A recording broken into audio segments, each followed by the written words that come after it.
able to set that up? Great. Thank you. Okay. I'm not going to go through the whole introduction again, but hopefully No, that doesn't matter. Because I'm cognizant of time. So what I'd like to do firstly is to share my screen and then to tell a story, if you like, through a series of slides to give you a little bit of insight into what I found when I decided to trace my ancestry. So my father came to Liverpool in the 1930s. In 1936, he was born in 1918, and he was a merchant seaman from British Guyana. He was Watson, Reginald Watson, a Scottish name. And as a black seaman, he was here in the pre-Windrush generation. So when the Windrush guys arrived, he already owned a house, was renting rooms off, and was helping those guys to assimilate. My grandfather, George Edward Watson, was a schoolmaster in the province of Berbice in Demerara. It's east of east of Demerara in what is present-day Guyana, what was formerly British Guyana, and prior to that Dutch Guyana. So I'm just going to screen share now and take you through this this presentation. Can you guys see my screen? Can you see the screen? Yeah. Okay, great, thank you. So I have an image here. This is one of my images that I took as a poet. I had this wonderful jacket, and on the inside it has this thing with Uncle Sam with a bolt of lightning going through his head, and the caption, "Freedom is not free." So I just thought I'd stick that in there because I thought it was quite nice. So looking at the concept of Liverpool and slavery, my own roots back through slavery, anyone interested in reaching out to me or following what my research, you can follow me at Malik and the OGs. That's my handle on Twitter and also on Instagram. And I'm currently doing a PhD in history around the history of my slave owner ancestors at St Catherine's College, University of Cambridge. I've just completed my first year. So some of you may have seen some of my research appearing in the media. It appeared in the Daily Mail for my sins and the Times, and also there was a very kind of well-received article on the BBC called "Searching for My Slave Roots," where I told the story of my journey back through enslavement and my roots quest, and I think we had about 1.5 million people read it in 24 hours. So it went totally viral. And a lot of people were quite surprised at the story because we think we know about Liverpool and slavery, but there was a story here to be told that many people just didn't have any idea about. And I'm not talking just about lay people, I'm talking about academics who I presented to. I presented this with the Prime Minister of Antigua at a seminar with Professor Sir Hilary Beckles, who's the chair of the CARICOM Commission on Reparations, and Ahmed Reid from the United Nations, Professor Vereen Shepherd, chair of the Reparations Institute at the University of West Indies. And none of these guys had heard anything about this particular story. So it's kind of seminal work. So here's a couple of the characters here. You'll see these colonial gentlemen here with their hats on. We're not quite sure exactly where this was taken because this particular organization that ran a series of sugar plantations and cotton plantations and coffee plantations throughout the Caribbean, and particularly in Demerara, operated across many, all the continents basically, doing a variety of different things, funded with the proceeds, with the massive proceeds of enslavement.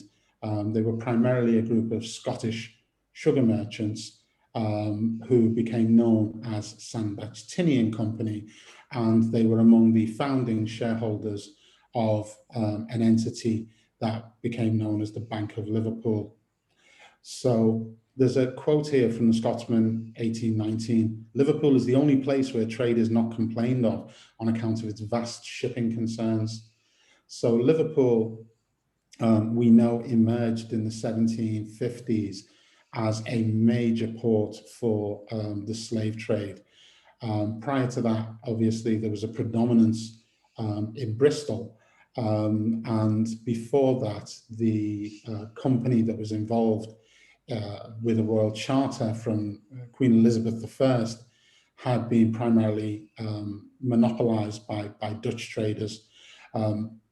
But when there was a range of wars and various different things that had gone on between the Dutch and the French, and the British and the French, and the British and the Dutch, which eventually resulted in the company not being able to enforce its mandate, if you like, and consequently the trade opened up. And in the early 1700s, Bristol emerges as the major port in the UK, in the so-called Africa trade, as it was called. Trading enslaved Africans with the Caribbean and the Americas primarily. And then in 1750, when that sort of charter had come to its natural conclusion, Liverpool suddenly emerges onto the scene, a small village at that time, and sort of emerges into the great powerhouse that it became at the epicenter of the British Empire. What you see here up in the left-hand corner is Sandbach Parker and Co., which is in Georgetown in Demerara, and this is in the 1950s. So the company, Sandbach Tinney, which was formed in 1813, endured right up until the 1960s. In fact, it continued trading with its base in Liverpool at the Martins Bank building next to Exchange Flags until 1975. So where did it all start? The founders of this, Sandbach Tinney and Co., started in, it actually started in Grenada, but the operation had tentacles in Demerara through a guy called James McEnroy, a Scottish slave merchant who had bought some plantations in 1782 in Demerara, but he had also had a base in Grenada where he joined with a guy called George Robertson. Now, George Robertson was from a very powerful Scottish clan. These guys, if you look into the history of Scotland and you look at all the royal feuds between the Stuarts, and the Tudors, you'll find the Robertson clan popping up all over the place. They're involved in a lot of these wars. They lent their weight and support to the Stuarts and kings for their claims to the throne, and were granted land and title as a result of that. They were an incredibly powerful clan, and as such, when the slave trade really took off, the Robertsons were well placed to capitalize upon it.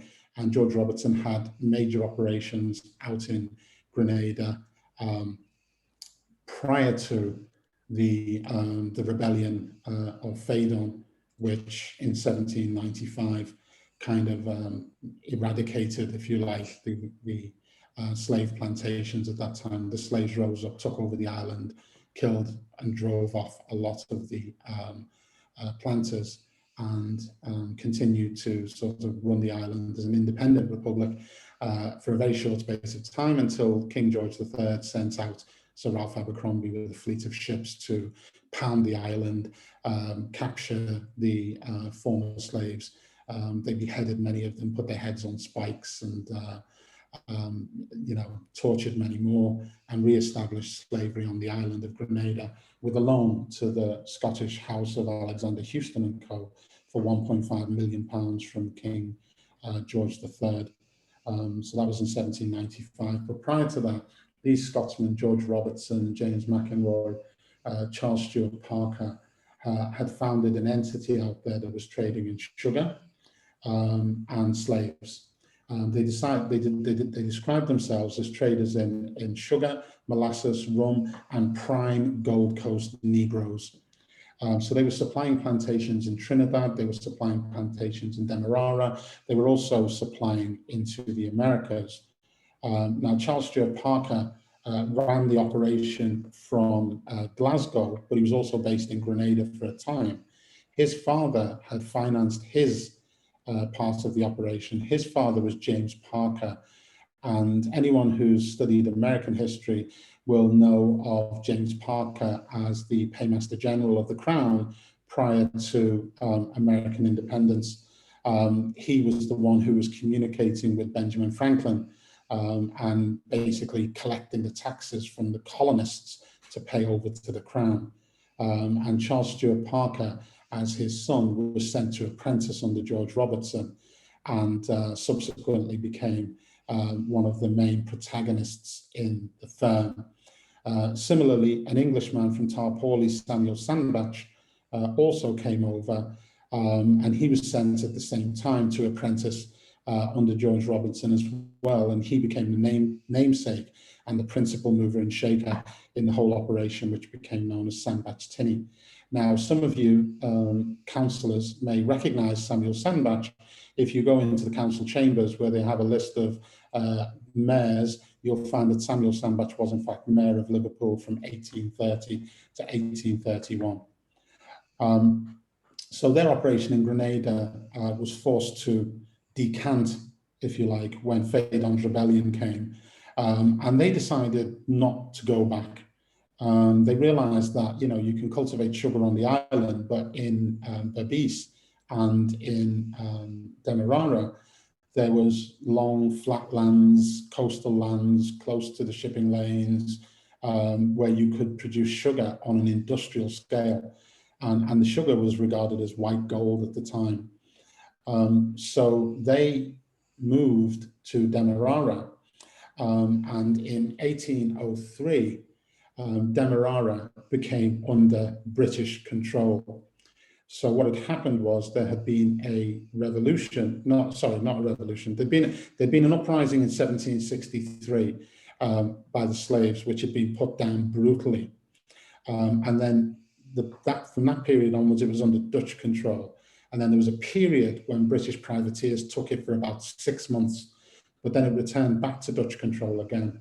But then when Holland was invaded by France, Britain was at war with France, everything Dutch became fair game. They decided the British privateers were given letters of marque to sack, colonies of the enemy and so on. And the privateers realized that this place wasn't well garrisoned. So in 1803, they took it. But when they took it, there was a man called Philip Frederick Tinny, who was one of the diplomatic corps over there at the time, and he was one of the head guys. He actually signed the capitulation to the British privateers, and then Ralph Abercrombie ratified, the British control over the territories. And in 1813, the territories of Berbice and Demerara were formally ceded to the British, at which point Philip Frederick Tinny joined forces with Charles Stewart Parker and Samuel Sandbach and formed the entity that became known as Sandbach Tinny & Co. George Robertson was dead at this point. He died in 1799. To give you an idea of the kind of wealth this man generated from slavery, this Scottish merchant, in his will, his proven assets were £250,000 in 1799, and he left massive annuities to various different family members within that will, some of whom I'm going to come on to in a moment. So in 1806, King George III extends the £1.5 million loan because some of the sugar planters had struggled to pay it back, particularly Alexander Houston and Co. But slavery was well and truly re-established on the island of Grenada. So there were several different company entities that were formed between these group of partners. So McInroy Parker and Co. is James McInroy and Charles Stewart Parker. They were in Glasgow. They set up an operation in Liverpool, and in 1813, that Liverpool operation became known as Sandbach Tinny & Co., which was otherwise known as the House. They also presided over the Demerara Rebellion of 1823, where the enslaved rose up and basically drove everybody out. All the colonizers were driven out of the colony for a time, but then it was brutally put down again, and enslavement was re-established. So to give you an idea of who these guys were and the kind of mercantile entities involved, you've got some of their companies here. So Sandbach Tinney and Company in Liverpool, McInroy Parker and Co in Glasgow, McInroy Sandbach and Co in Demerara, Sandbach Parker and Co in Demerara, McInroy Sandbach and McBean, and Demerara Distillers. Demerara Distillers produced the rum. One of the subsidiaries of Demerara Distillers was the Savile Row Gin Company, which still exists as well. So the proceeds from the integrated family's business assets were all derived from enslavement. Samuel Sandbach served as the bailiff, coroner, mayor of Liverpool, high sheriff of Denbighshire. He built an incredible property out in Denbighshire called Haffadunas Hall, which is a stately home. I think it's now controlled by the National Trust. Again, all with the proceeds of enslavement. And then in 1845, he was appointed as deputy chairman of the Bank of Liverpool, which was formed in 1831. However, Samuel Sandbach himself was a founding shareholder of the Bank of Liverpool, but he couldn't be the chairman in 1831, because he was serving as mayor of Liverpool in 1831. Charles Stewart Parker was also the founder of Caledonia Insurance, which became Guardian Assurance, which became AXA. So what you're looking at here is a direct chain of liability between massive corporate entities that exist today and entities which were founded purely on the proceeds of enslavement. So I was looking at it from family ties. So I looked at the main family partners. So Samuel Sandbach was the obvious one, and what was his relationship? So he married George Robertson's brother's daughter. So he married the son of Samuel Sandbach was a son-in-law of Harry Robertson. So Harry Robertson was a minister of Kilturn. And is that somebody indicating something to me? No, just someone's joined the room. It's a doorbell sound. Good. So Samuel Sandbach, he married the niece of the founder, George Robertson. So George Robertson's brother, Harry Robertson, was a minister of Kilturn, an ordained minister, and he had 3 daughters, known as the 3 fair maids of Kilturn, one of whom Samuel Sandbach married. Their daughter, Margaret Sandbach, was married to Charles Stewart Parker, another business member, another business partner. Her sister was married to James Watson, the Chamberlain for the Earl of Orkney, who is the line from which I descend. So all of these people are intermarried. Another character enters the fray called George Rainey. People who study Scottish history will know George Rainey. He famously bought an island off the coast of Scotland with his slavery compensation money, and then proceeded to enact laws on the island as the kind of laird of that island to stop anyone getting married on the island, so he could drive the peasants off the island, because he wanted to use it for game hunting and tourism. So he was part of what was known as the Highland Clearances. But he's also the namesake of the Rainey Scholarship, which persists to this day at Glasgow University, and last year was worth about £500,000, and is part of the equation that was used by Dr. Stephen Mullins when he did the research into Glasgow University's connections to enslavement, and they concluded that they were heavily beneficial, had a beneficial interest from the slave trade, and as such have agreed to pay £20 million in reparatory justice, or to spend £20 million in reparatory justice over the next 20 years. So George Rainey was his scholarship at Glasgow, which persists to this day, was a part of that. And then you've got James McEnroy again and William McBean. So all of these are Scottish, with the exception of Samuel Sandbach, who was English but married into the Scottish clan. And the clan is basically the Clan Robertson. So here's just a couple of, there's just a very small selection of the slavery compensation schemes. So you can see the Caledonia, Coffee Grove and Caledonia estate, they received, 21,480 10 shillings and 10 pence for 407 enslaved. Java, Bordeaux and Reg d'Ogy, they had 261 enslaved. I have an archive of documents of Samuel Sandbach Tinney, including their company accounts from 1808 through to 1840, which I've just had digitized at Cambridge University, and we're going to make them available on the Cambridge University Library platform in about 12 months' time for people to research. But they include the profit and loss accounts and balance sheets for over a sort of 40-odd year period.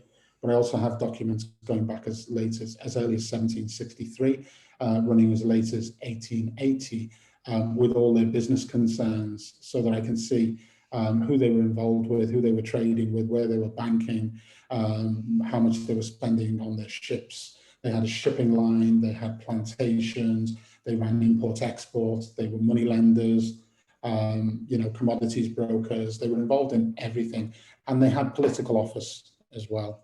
So this gives you just a small kind of snapshot of some of these characters. If you take note of any of their names, you can go on the UCL website and look at the legacy of British slave owners, and you will see the extent of the claims that they had. And to think of these claims, these are the residue of their enslaved populations. These guys were involved in politics. They knew that slavery compensation was coming. They sold most of their slaves in much the same way as you would do if you were preparing a company to be sold off. You would rationalize it first. You would make it lean. You trim the fat, as it were. And these guys did that in advance, and they would combine their plantations. So, for instance, where you see Java, Bordeaux, and Reg d'Ogy, that's 3 plantations that would have had 3 enslaved gangs on them. They would sell off 2 gangs and then make 1 gang work all 3 plantations, and they literally worked them to death. So when they come to slavery compensation, even though they were the biggest recipients of slavery compensation, what they were getting compensated for was the least amount of what they actually had in terms of the quantity of people enslaved. And to give you an idea of their power within the family was also Sir John Gladstone, who was chair of the West India Committee of Liverpool, which was the lobby group for the slave traders, and in results and in many ways by way of gratitude from Parliament for him securing so much compensation for so many slave-owning parliamentarians. His son, William Ewart Gladstone, was granted 4 periods as Prime Minister. And there are some who might dispute that testimony, but I have uncovered quite a substantial amount of evidence that informs that. And I'm happy to direct people to the Hansard for, to validate what I'm saying here. So here's just an idea of some of the family tree. You can see how incestuous these guys are. On the one side, you've got James Parker, the Paymaster General for the Crown, who's dealing with Benjamin Franklin. His family is married to the Trail family. Thomas Stuart Trail was the second husband of one of the 3 fair maids of Kiltane. He was a doctor.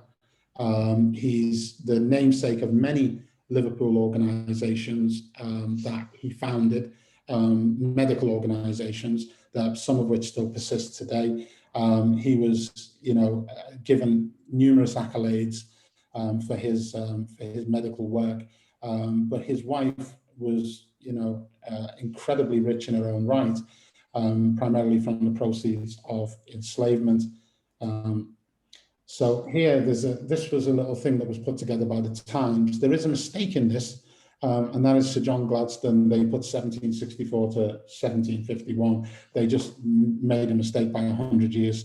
But apart from that, you can see here you've got George Robertson, the founder, who died in 1799 with £250,000 in assets. You've got the Reverend Harry Robertson, his brother. So a lot of these slave traders had reverends as brothers or fathers. So there was an ecclesiastical sort of validation, if you like, for, you know, Christianizing the heathens through enslavement. And then you had Samuel Sandbach marrying the daughter of the Reverend Harry Robertson, George Robertson's niece, Elizabeth. And these are the three fair maids of Kilturn.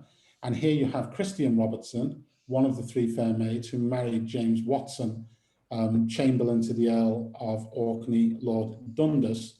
And he had several sons, but the ones of note are Peter Miller Watson, who married a black woman, Anna Rose, who was formerly enslaved, and had the footballer Andrew Watson, who was recognised as the world's first black footballer. Up until recently, they found someone who was before him, but he was certainly the first black international, the first black captain, the first black club secretary.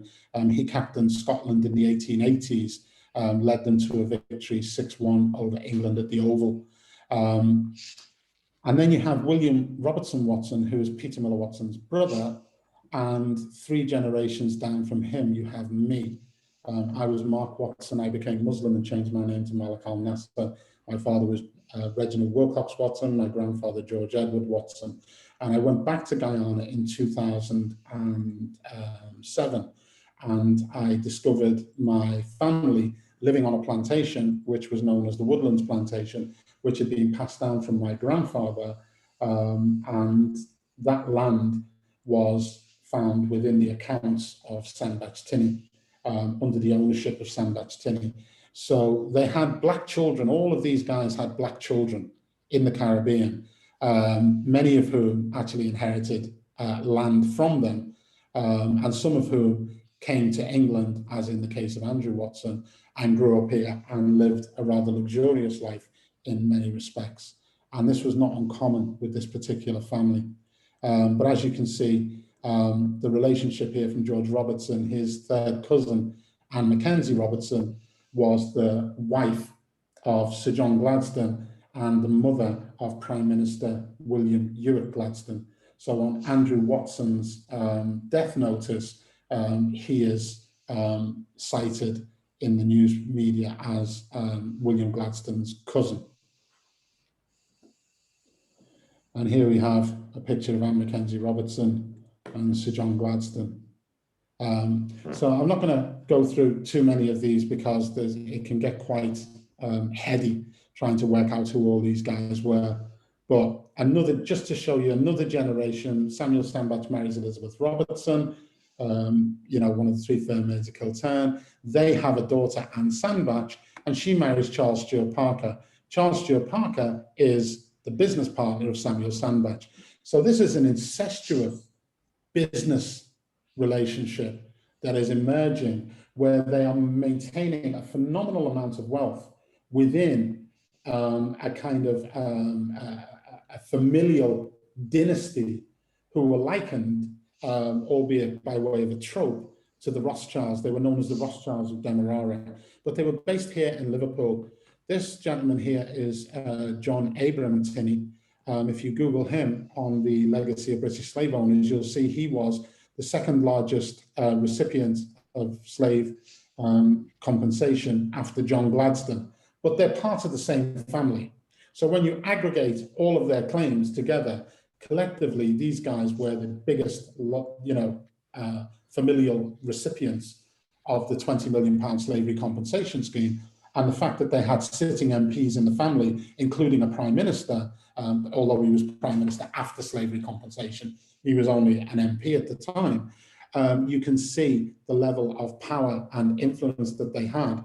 And when you consider Samuel Sandbach, you know, in 1831 as mayor of Liverpool, Liverpool at that point was the mercantile capital of the British Empire. So you guys all know the town hall. Next to it is the Martins Bank building. Next to it is Exchange Flags. Exchange Flags, that building was a more recent building. The building that preceded that was presided over by Samuel Sandbach's nephew, Gilbert Robertson Sandbach, who received all the dignitaries, and it was the News Exchange, and it was the world's first press office. So all the news from the empire came off the ships, and his son received all the dignitaries, all the ambassadors, etc. And the news was disseminated to the news media from the empire throughout Britain, and from Britain through the news exchange out to the empire. So Samuel Sandbach was sitting in on top of the political power as mayor of Liverpool. His nephew was controlling the messaging to the entire empire in the news exchange, and next door they had the Martins Bank building, which is the follow-on from the Bank of Liverpool, where they controlled the finance. So these guys had all sides covered. So Philip Frederick Tinney was secretary to the Dutch ambassador in London, then deputy secretary to the Court of Policy in Demerara. He had a family that had diplomatic credentials, and they were connected to the Dutch royal family. One of their family members married the lady in waiting to the Queen, Queen Sophia, or something like that. So in 1813, after Britain ceded, the Dutch ceded formally the territory of Demerara, which was a rich territory. I mean, this is the place that was called El Dorado. This was the place where they went to seek El Dorado. Guyana is also known as El Dorado. So it was a very rich colony. In 1813, when it's formally ceded by the Dutch to the British, he switches sides, he joins with Samuel Sandbach, and the firm Sandbach Tinney is born. So I'd mentioned before about Andrew Watson, the footballer. He looks very much like a younger me, and there's a little bit of a profile here, just explaining that lineage. Okay, but we've already discussed it, so I won't dwell on that one. So looking at the shipping side of things, you can see here in 1700, 102 vessels entered Liverpool. By the time you get to 1750, when the slave trade really starts kicking in, the vessels just registered in Liverpool alone have gone up substantially. But the vessels that are entering Liverpool have gone up over fivefold. And as you can see, the majority of those vessels are involved in the West India and North America trade, which was the slave trade, the Africa trade, which was the slave trade. And you can see the Europe trade was a minuscule 28 ships involved in that.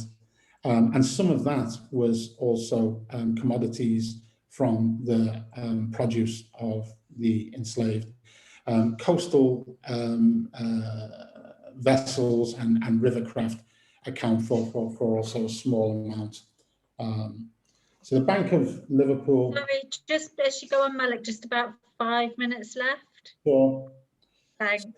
So these guys had so much money they needed to do something with it. So joint stock banking was introduced in 1831, and the Bank of Liverpool became the first joint stock bank. They literally pushed the Bank of England out of Liverpool to within 60 miles of London, and they continued to trade in Liverpool until they were bought out by Barclays Bank in 1969. People will know that the Martins Bank building next door to the town hall, but the first Bank of Liverpool building was the building with the lions on the door, which is opposite, which was the former Talbot Hotel, which was a favourite place where slave traders used to meet. Coaches used to go to London every day from their 3 or 4 coaches, and it was also the birthplace of Bannister Tarleton, whose family were very much involved in the slave trade. So the Bank of Liverpool was formed in 1831, and many of the Sandbach Tinney family were among its founding shareholders. You can see in 1942, they had deposits of 157 million. Churchill famously put half of the Bank of England's gold reserve in their vaults for fear that Hitler would take it before he shipped it off to Canada. And they were printing money in the Isle of Man. This is a £1 note, Martin's Bank £1 note from the Isle of Man. And you can see here, this is in 1922. During the Great Depression, they have 335 branches. When they finally sold out to Barclays in 1969, they were the 6th largest bank in England, and they accounted for about 40% of Barclays' global income. And the Liverpool liver bird symbol there was the symbol of the Bank of Liverpool from 1831, and the cricket was the symbol of Martin's Bank. And this was just some coins that they produced when decimalisation came in. And the reason I've showed that is just to show you proximity, so that we realise how closely connected these entities that exist today are to enslavement, and how much through just one lens of one familial dynasty, you see the tentacles of enslavement, both for the victims in the Caribbean and the conditions they live in today, and the beneficiaries who enjoyed the infrastructure that was built by these massive entities purely with the proceeds of enslavement, which gives us a pretext for the case for reparations.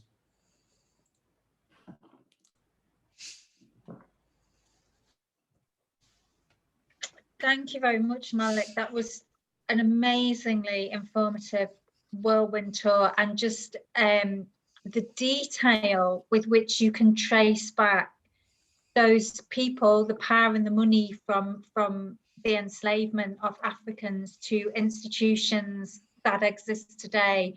It's chilling and it's really powerful. And I think, as you say, it really highlights the case around reparations, that there is a direct, very visible lineage between the inequalities that exist today and where they emerged from, which was enslavement. We have plenty of times for questions. If people want to ask questions, you can either raise an icon hand, a real hand, or you can put something in the chat and I'll try and field them for Malik. So if you want to have a question, please let me know. Yeah, Deanna, sorry. Yes, Dina, that's okay. Sorry. I'm a Green Party member who's not been good at coming to these meetings during the pandemic, but thank you so much for organizing this, and thank you, Malik, for talking to us about this issue. So I have to confess, I'm a fellow historian. I teach at the University of Liverpool in Abercrombie Square. And I'm also one who works on the violence of colonialism. And so I'm very interested in the issues that you talk about, and particularly issues to do, I just published a book on torture in colonial India. So I'm really interested in issues to do with colonial violence and amnesia around empire and so on in the UK. One of the questions I have for you about issues to do with slavery and reparations for slavery, no questions about the importance of these issues, super importance of these issues. Something that I worry about, though, as a scholar trying to highlight the brutality of empire, the whole thing, right, beyond slavery, is that I feel that in the UK, what's happened is that there's an acknowledgement about slavery and the horrors of slavery, and we're willing to do this, right? There's that sense of, yes, we're willing to talk about this. If something like the Daily Mail is talking about it, that's a sign of that there's openness to that. That was very deliberate, by the way. But I get the sense and the feeling, certainly from my own work, that it's at the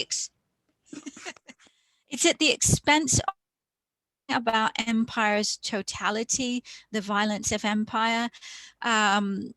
The sheer range of exploitation that Britain engaged in overseas. you know, this would just be the tip of the iceberg in terms of thinking about reparations. So I just wondered what your thoughts were on that. That's an amazing question, and where you finished with that question is where I started when I began to think about this, because two things that became very evident to me very early on. One was the actual scale and magnitude of this, and then realistically what I could look into, and two was the nuances of how it manifested in different parts of the world. I have witnessed the manifestation of this in St. Helena, for instance. So in 1807, when they passed the legislation to prohibit the Africa trade, the British sent out their naval ships supposedly to have a blockade to stop slave ships coming through. And if they captured any, they would seize them and they would put them onto St. Helena. And then they would, you know, from St. Helena, they were supposed to repatriate them. But what they were doing, in fact, in many cases, was indenturing them in St. Helena and then sending them back as indentured laborers. And many of them were never, ever repatriated to Africa. And those who were only repatriated to places other than where they came from. So, you know, and when I looked at the figures and the statistics, you see, well, okay, you've got the idea that from 1807, there's this blockade, and suddenly, like, you know, Britain is working actively to stop people going to Africa and getting trade. But when I look at the evidence, I'm finding that, you know, in 1847, there was, you know, 86,000 enslaved went through that blockade to Brazil because they just went south of the line, as opposed, and Britain never enforced anything south of the line. And more people died at sea than were actually repatriated. So it was so the 1807 thing, in my opinion, was a sort of a nonsense. It was more a means for privateering to allow them to have the authority to board ships and seize cargoes and so on than it was to do anything of benefit to the people. Then you've got the issue of what was happening to the Africans in Africa, you know, not just during the period of enslavement, but also the post, you know, so-called emancipation period and the period of colonialism. And in 1834, you know, for instance, Sandbach Tinney, they moved their entire operation to indentured labor. They send all their ships out to Calcutta and Shanghai to indenture Indians and Chinese. And then they shift from sugar to rice, and then they run on and continue their plantations in much the same way as they had during enslavement. So you're seeing all these different nuances. You're looking at the different dynamics between the way the English were doing it, the way in Demerara and Berbice, it was and certain aspects of the Caribbean, the Scots were doing it very much with the clan system, how it was being done in the antebellum South, how it was being done in Brazil, right up until the 1880s, how it was being done by the Spanish. There was the different religious perspectives that were to be taken account of as well, between how, you know, the Jesuits, you know, viewed it. You know, you've got Jesuits at Georgetown University now offering reparations because they sold 270 slaves to pay off the debt of the university to stop Georgetown University getting bankrupt. And now they're offering, you know, descendants of those slaves legacy status as by way of reparatory justice. You know, the different nuances of political influence, spheres of influence between the French, the Spanish, the Portuguese, Danish, Germans, the different kind of arrangements that were being done based on the kind of agriculture that was happening. And, you know, like the sugar planting, in the places where the sugar planting was happening, the slave populations declined because they worked them to death. And there was a parliamentary inquiry which said, you know, that sugar cultivation is not conducive to long life.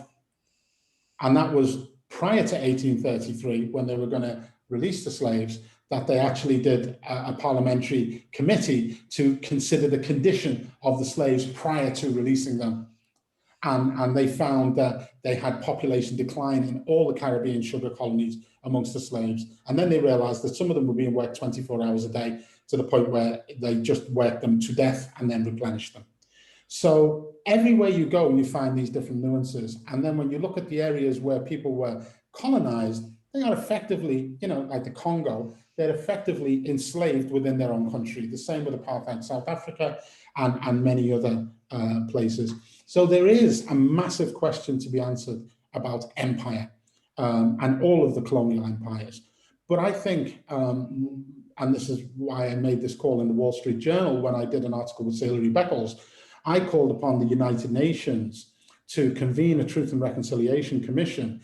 And that's not because the UN is a perfect instrument. I believe it is not. And it's not because I believe that there's equity at the UN, because there certainly is not. But what there is at the UN is a table where everyone has a seat of some description, albeit with disparities. But it's one place where everyone is present. All the beneficiary nations are present, and all of the victim nations are present. And the reason I suggested that there should be a Truth and Reconciliation Commission at the UN level is so that each of those individual aggrieved nations, each of those individually aggrieved countries or jurisdictions or tribes or peoples could present their own case, whether it was the Indians, Native Americans, Cree, in Canada, talking about what was happening with the schools, they were being forced into these government schools and Christianized, and a lot of abuse and things like that happened, or whether it was what was being done in Brazil or Cuba right up until the 1880s, or what was being done in Africa, what was being done to the Arawak populations and the indigenous populations who were being annihilated across the Caribbean and the Americas, or what was being done to the Indians, in India during the colonial period, blowing the cannons, take a guy and strap him to a cannon and blow a cannonball through him. And this was done with pride and dignity, and it was part of, Rule Britannia. So there's graphic and horrific things which are being done all over. But there is very selective memory about any of this stuff. And most people today don't make the connection of reparations because they don't understand the historical context within which these atrocities occurred. So for me, the route is twofold. One is education, doing the research, finding these stories and putting them in the public domain to spark scholarly debate and to raise public awareness and have that filter through academia and so on down into the curriculum, so that the average person will know that there was a thing called the empire. It was gross, it was horrific, and this is what it did. But also to create a political forum with proper instruments that can be enforced in international law to facilitate for each of these aggrieved parties or persons or nations to present their case, and then for the mechanisms of reparatory justice to be not predetermined for them, but to be determined by them with the particular nuances of their own individual cases. And then to create a framework within the UN where that can be enforced. It was done with, it's been done with Nuremberg. It was done with, with de Chasternay, with what was happening with Northern Ireland. It's been done with Jewish reparations again for the Nazis. It's been done to some degree with certain indigenous populations as well. There is precedent for this, but it really needs to do what you're proposing. In my opinion, it needs to be done at that level. So what I see the significance of this motion that's being presented here with the Greens, if it gets cross-party support here and joined together with what Bristol and the other councils have done. I know Camden are very interested in picking this up. I've spoken to them. Cambridgeshire County Council also, I had a meeting with a councillor last week. Hilary Corden, one of the new councillors there, is very, very interested in picking this up, and I'm going to put her in touch with you guys as well. If we get the momentum among these councils and get these cross-party motions going, we have the worst possible government that we could try to get something like this through. But if you're looking at it from a long-term point of view, the time it would take to build the momentum for these things is beyond the term of Boris Johnson. So it's worth doing these things at grassroots level and getting them through and applying that pressure. And every time you do that, when the Bristol motion went through, there was a huge amount of press on that and a huge amount of press interest, and it stimulates the debate and it gets people talking about it, and academics start researching it, and it becomes a thing. It wasn't on the political agenda before. When I spoke to Sir Hilary Beckles in Antigua, when we did this presentation in 2019, he was like, Malik, go back to England and raise the issue. because when we were trying to do that with the head of Commonwealth, the Commonwealth heads of state at Downing Street with David Cameron, he practically slammed the door in their faces. And his family is a beneficiary of slavery on the UCL database, as the Cameron family were among the recipients.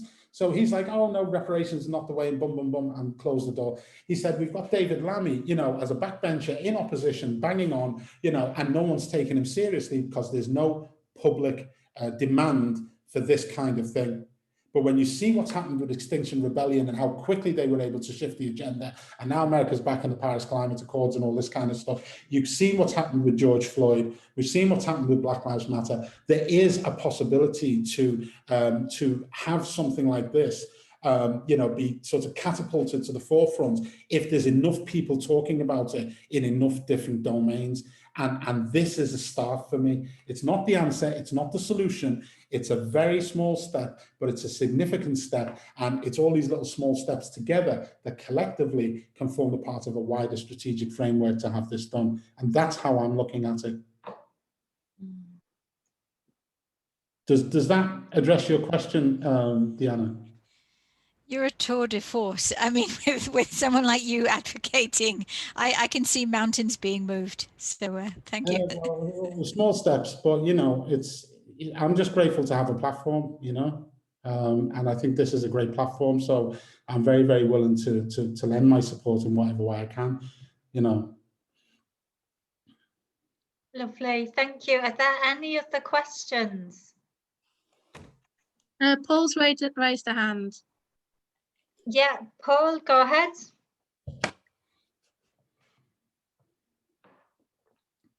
You need to unmute yourself, Paul. It's the quote of the century. Right, thanks very much for a really informative. Yeah, am I unmuted now? Yes, we can hear you now. Can you hear me? Yeah. Yep, thanks for a really informative talk. Found it really stimulating. There's a couple of points. I was very interested in the comments that you made about George Rainey and his involvement with the Highland clearances. And that resonates with very much of the fact that what happened, that a lot of slave owners, people who'd made fortunes in Liverpool in the slave trade, went and built a lot of houses, but those houses were some of the worst slums in the history. So you see, you can always get a very defensiveness amongst white people when you raise the issue of reparations. And I think one of the ways around that, it's not exactly perfect, but to point out where those very people who were exploiting slaves in an appalling manner were equally prepared to exploit white British people. Well, I mean, also, I think locally,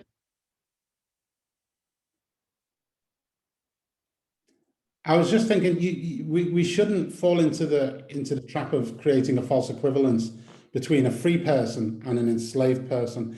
oh no, I'm not. We fall into that trap where someone says, no, I was raped, and someone else says, yeah, but they were murdered, and then suddenly the rape doesn't seem so bad. No, I certainly would not want to draw equivalence. Yeah, it would not be my wish to draw equivalence. I wouldn't wish to do that, but but somehow getting it across that these people were also oppressive in a different way, just to get around that defensiveness that people get to, so that they begin to empathize. Yeah, I mean, I've come across this before, and I've had a lot of people saying that the Irish were enslaved and there was white slavery and all this kind of stuff. Some of them is myths and it's been debunked and stuff. There was, it was, with the criminals in Australia and so on, a criminal is still technically enslaved because they don't have their freedom. And, so I don't see the difference between a criminal being shipped to a penal colony and a criminal being put in a prison and made to work on a chain gang or, building a railroad or whatever. It is the prison system as we know it is a form of enslavement, you know, and always has been. But I think where you have the disconnect in terms of the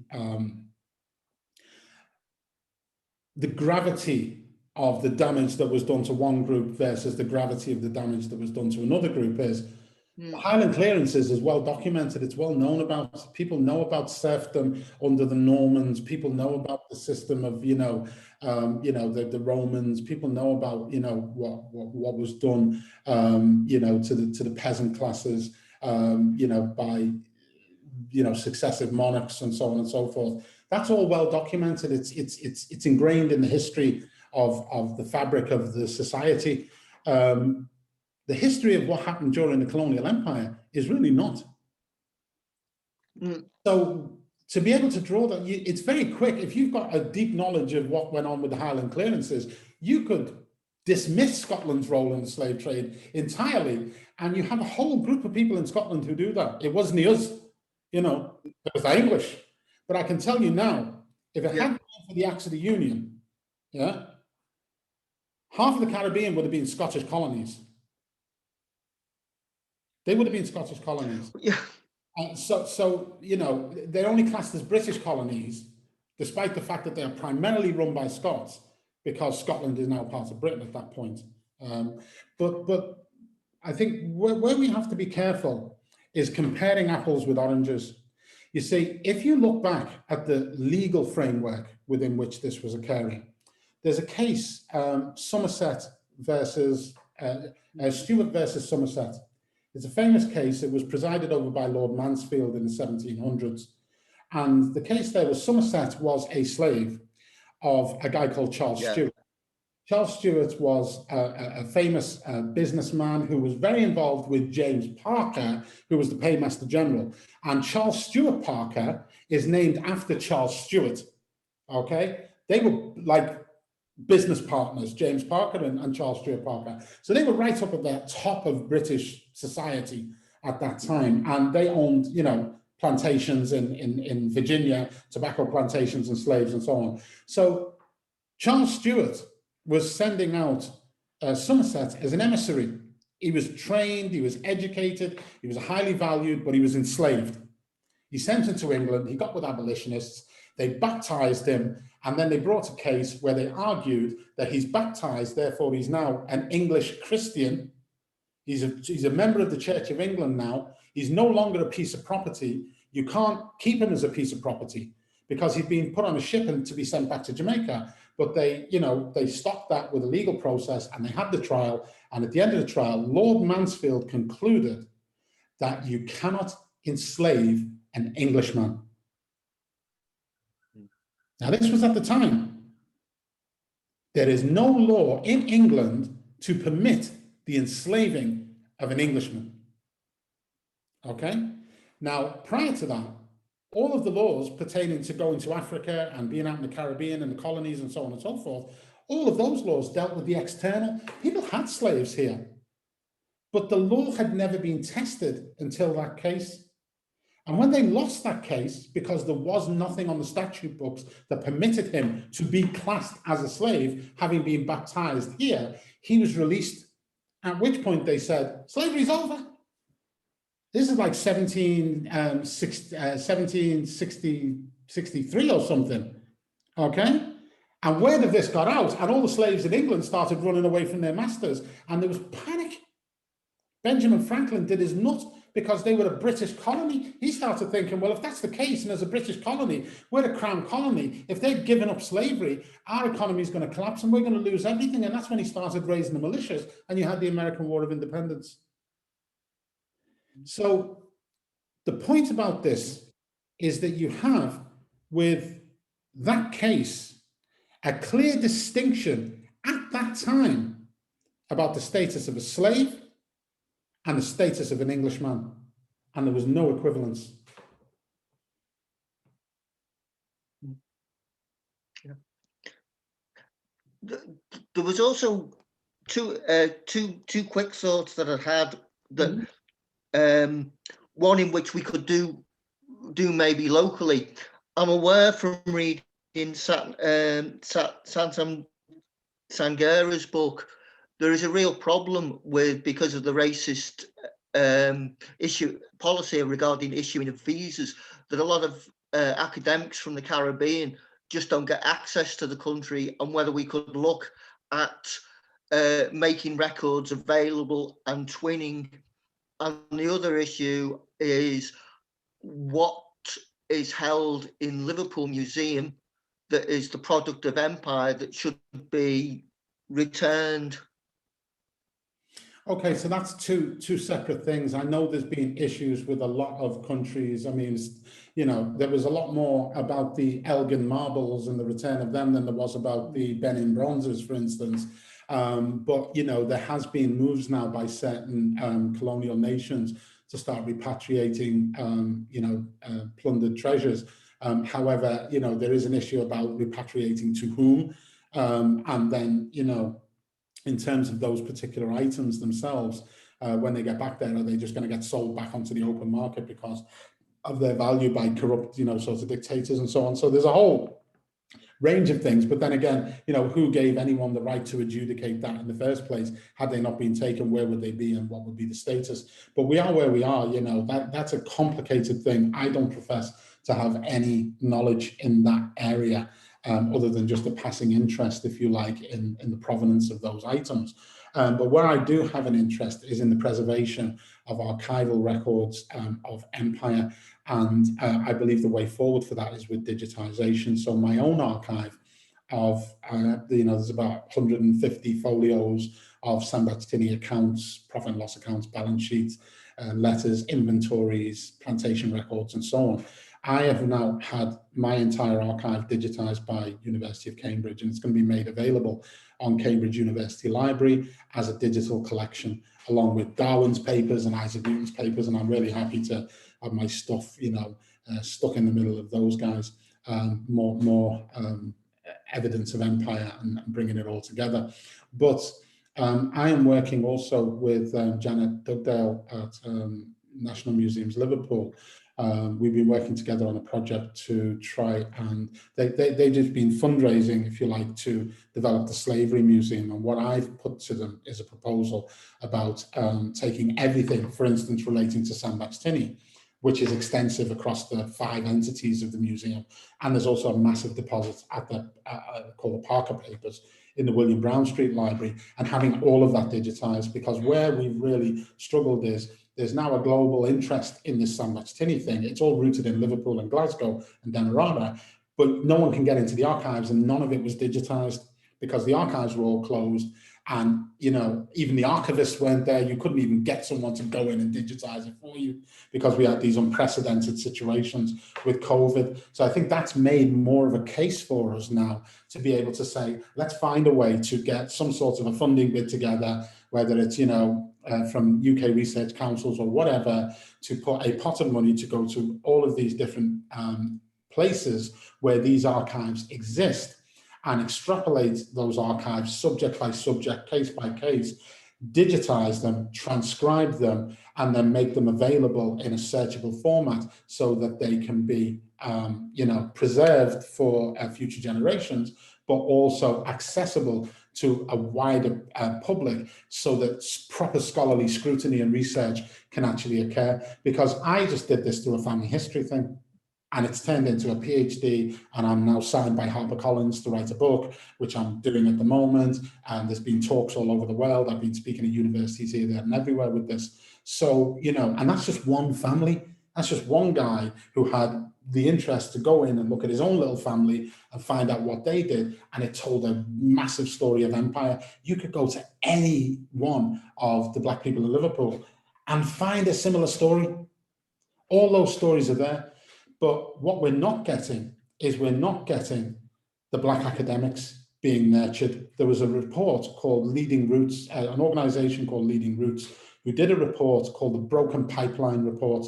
Google it.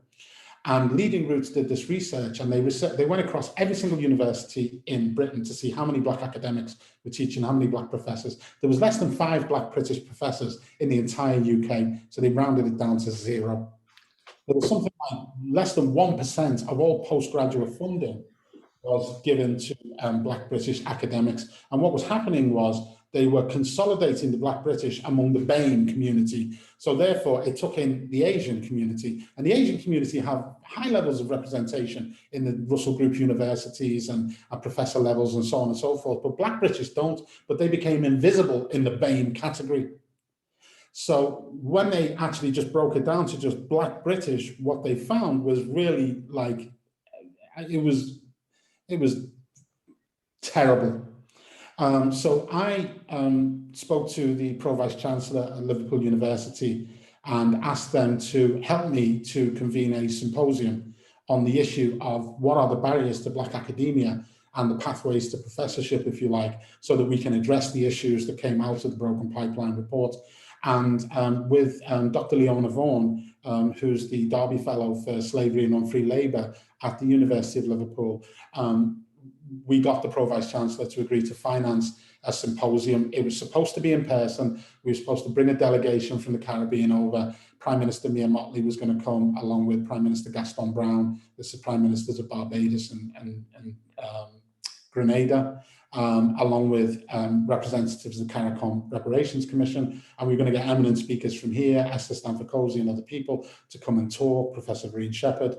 But because of COVID, all of that collapsed. Joe Anderson was going to give some funding. Obviously, that's gone. And the town hall had agreed to host a civic reception for this delegation. And I wanted to bring them here rather than Parliament. And then we were going to have a concert for reparations to raise the issue around reparations in the public domain and use the civic reception at the town hall for this Caribbean delegation on reparations, linked in with the symposium at the university to create the kind of momentum that was newsworthy around the issue of reparations. And that was what we were planning to do. All of that stopped because of COVID.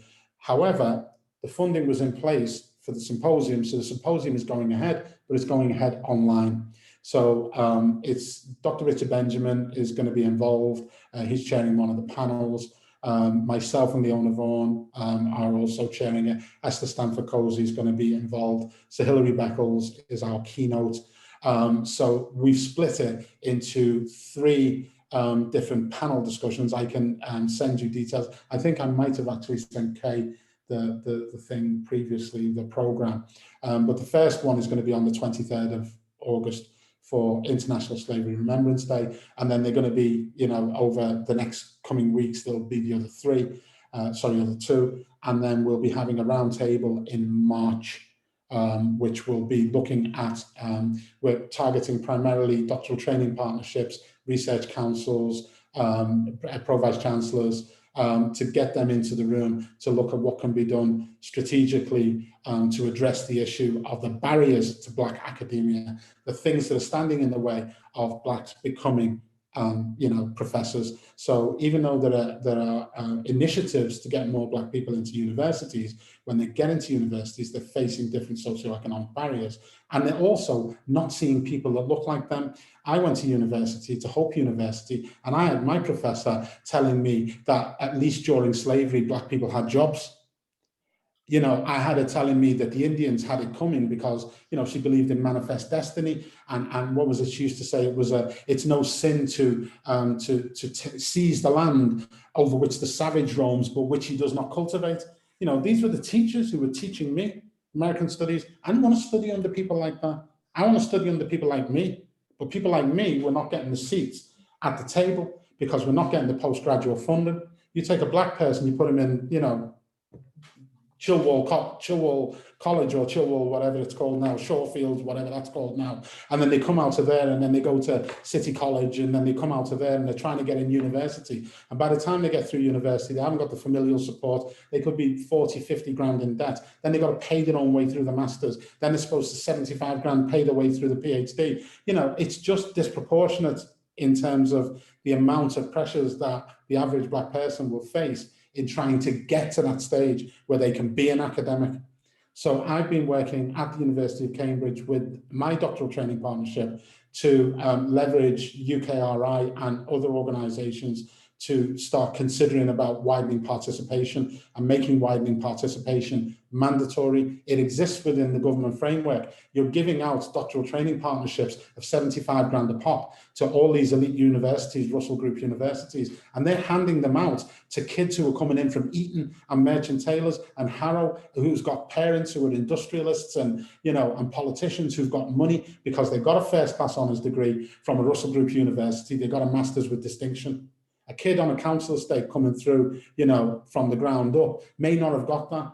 You know, I'm at Cambridge now, but I got a 2-2. I got a 2-2 because when I was 18, I couldn't read and write because I had no schooling. I got no GCSEs. I got no A levels. I taught myself to read and write, which the process started when I was 18. And now I'm at Cambridge with a full scholarship. But I'm saying the barriers to me getting to where I'm at today were immense. I had 9 years in local authority care, being brutalized and not being educated, working on a farm, doing manual labor, digging, planting potatoes the size of a football field, digging trenches from the age of 9, you know, picking apples in an orchard that they made cider, that they sold. So I've been worked like a slave on a plantation as a child. So the barriers to me were immense, but here I am helping develop policy. So there's a talent there, there's a skill set there, there's an intellect and a capacity which is untapped because of these barriers.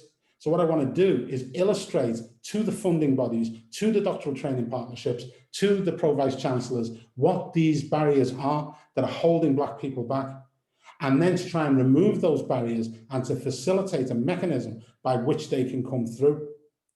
And it's only through doing that, that when you get to university and you see a teacher that looks like you, you've got a positive role model you will aspire to.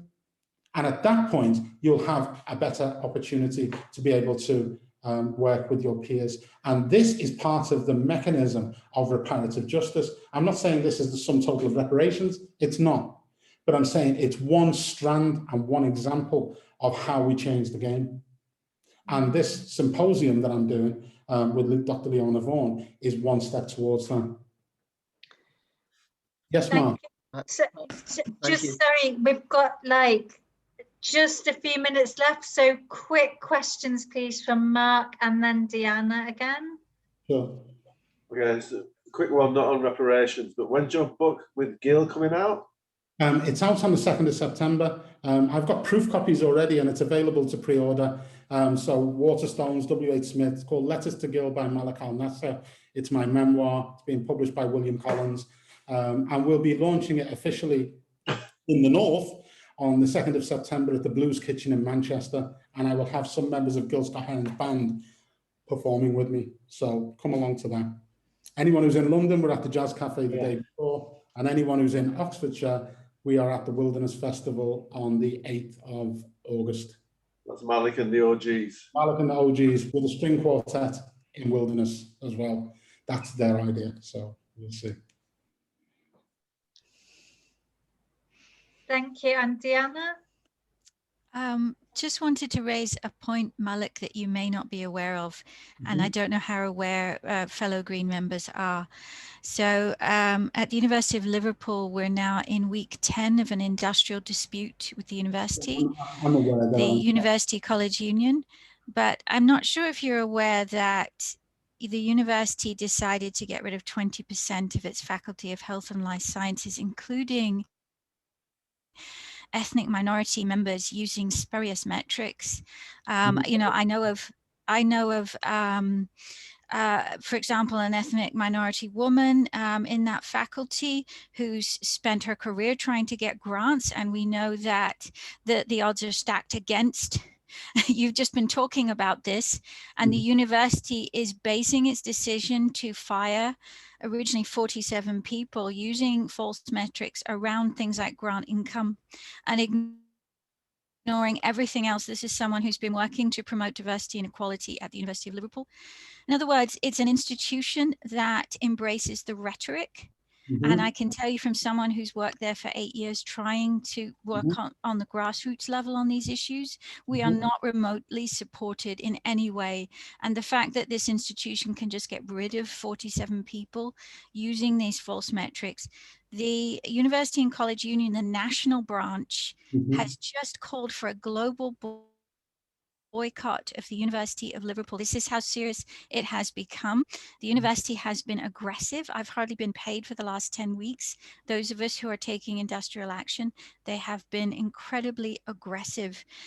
So the global boycott, we're asking anybody who's engaging in activities with the University of Liverpool to postpone these and not to do them during this this period of industrial action, and in fact to support. When does the period of industrial action to put pressure?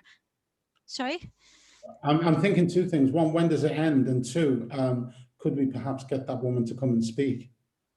It ends when the Janet Beer and the rest of her team concede and don't fire these people using these false metrics. And I could see the income generated by the individuals. Yeah, that's all they're basing this on. It's false metrics because they're doing things like they don't know actually the field of expertise of certain individuals, and they're saying, well, we're ranking you against other individuals in the UK and you're earning in this below percentile, and they're getting rid of people on this ground. And so it's been an awful fight. And to hear you saying that what the university claims to be doing and that this is all going ahead in August, I'm really upset. I mean, I support what you're doing. No, I know that. I'm asking myself the question as to whether or not we need to you know, support the boycotts and just bring that whole thing to a you know, draw a line under it. I mean, I'm thinking from the point of view of what we're trying to accomplish, we are looking at all of these institutions, whether it's UKRI, through their various, you know, funding strands, ESRC, AHRC, so on and so forth, the big funding bodies that provide, you know, scholarship funding, and the institutions, particularly the Russell Group institutions, but all university institutions as bad actors. That's why we have the dire situation that was identified in the report. But I'm a firm believer that you put the cure where the disease is. And that brings me back to that very first opening slide where you've seen me in the Times, the Daily Mail and the BBC. Now, a lot of my liberal friends, and I'm a liberal myself, you know, in that sense, politically, I'm, you know, way left of centre. But they were like, why in the hell do you want to go in the Daily Mail? How could you possibly do that? And I said, look, the Daily Mail have been bludgeoning me with negative headlines about Black people, immigrants, Muslims, asylum seekers, refugees, for decades. I'm sitting here dealing with that every single day. For me to get a full-page article in the Daily Mail talking about slavery and reparations with a direct chain of liability, and for me to put that on their breakfast table was an absolute slam dunk. Because there were about 600 comments on the article and I didn't read any of them, but they all read mine. And that's the difference. And then I went to the Times, exactly the same. And then I went to the Wall Street Journal, exactly the same. And I would have gone on Fox News and done exactly the same. And that is because if I go in an echo chamber in The Guardian, in The Independent, you know, and whatever left-wing media, and just talking to people who already know and already agree with me, I'm achieving very, very little. I need to really go out and directly challenge the people who are responsible for the things that are wrong, and I need to do it on their turf, on their breakfast table, in their newspaper, in their institutions. I'm being published by HarperCollins. It's owned by Rupert Murdoch. I'm under no illusions about what I'm doing. But if he can take a man like Donald Trump and make him the president of the United States, he can take my message and pump it out to them same people, because the platform exists and it's capable of doing that. It doesn't mean I agree with who the guy is, or I agree with what he's doing, or I'm, you know, going along with his modus operandi. I'm not. But I'm cognizant of the fact that they are the problem. And for me to get a solution, I'm going to have to deal with them, just like I'm going to have to deal with the Tory government when we come to try and make policy initiatives, just like I'm going to have to deal with the United Nations. All of these institutions are imperfect in many, many, many ways, and they are the problem. But they're the only place where you can sit down and hack out the solution. The question is how to do that. So I'm not a person to go against the boycott. If there's a boycott, I will respect the boycott and I will withdraw myself. But if there's an opportunity to get that person who you're talking about, the black woman who's been, you know, the subject of all of this, to come and talk at the symposium, if the symposium goes ahead, if the boycott is lifted at that time, then I would put her front and centre. Malik, we just had a march through Liverpool on Saturday at which she spoke. I think maybe you and I should communicate a bit more about this. Happily. Yeah, I think that would be great. And I think obviously with Liverpool University branch of UCU, I guess they'd be able to think about ways of dealing with events that might have to be moved or refigured in order to support the boycott. So yeah, I think that would be a really useful conversation. I'm afraid I'm going to have to bring this one to a close because Jenny is going to need a break before we move on to the business meeting. So we'll finish there with this part of the session. But just to say again, thank you so much, Malik. You're an absolute encyclopedia, Wikipedia of knowledge, and your ability to trace with such clarity is phenomenal. And we're really lucky to have you. I'm still learning. I appreciate, Deanna, what you've the information that you've given me today, and I'll be more than happy to find out more and embrace that struggle along with you guys in full solidarity. So please do, you know, give me your input in terms of informing, you know, the decisions of how we move forward. Thanks. Lovely. Thank you very much, everybody. So it's about 25 to 9. So if we take a 10-minute break, and Green Party members are welcome to